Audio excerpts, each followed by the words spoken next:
Guys, dyan magsaing tayo dyan. Wait lang nga guys. Mahina ang kalaban.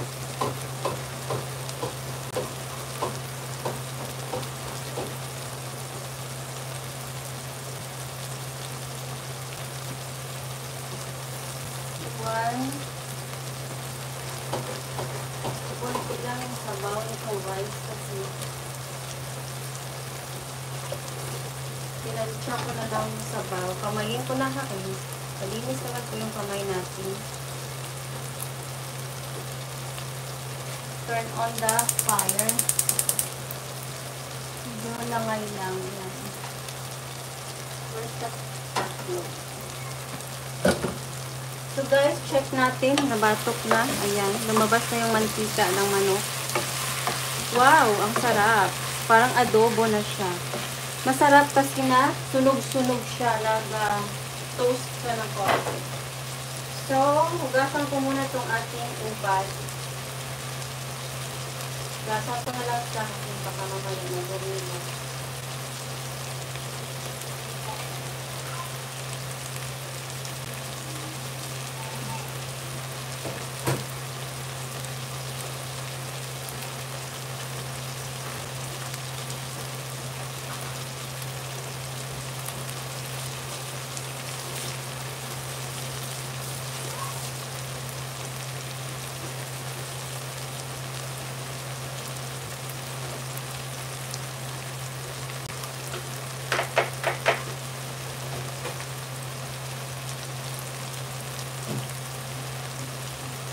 Ayan guys, isunod na natin itong ito yung pinakaubad. Pero ang itim niya na, no? Dahil sa kanyang dagta.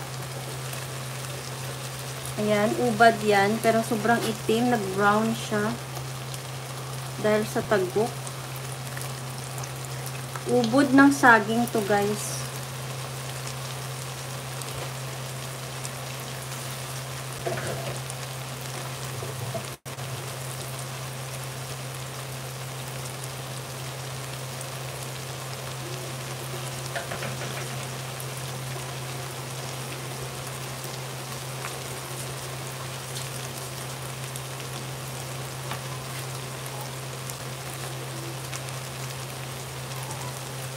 Haluin natin guys.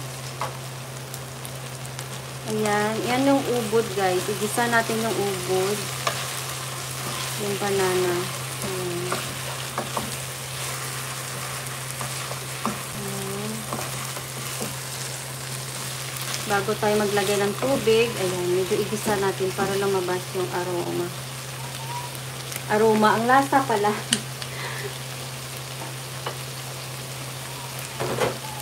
So, nakalimutan ko na guys, yung kamatis pala. So, igisa muna natin. Ginango naman si mami ko. So, ayan. I-mix na yung kamatis. Sa sobra ko kadalok-dalok sa kamatis, nakalimutan. Ayan.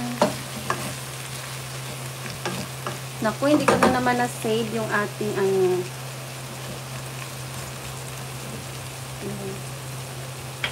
Tayin natin para mamaya konti na lang ba yung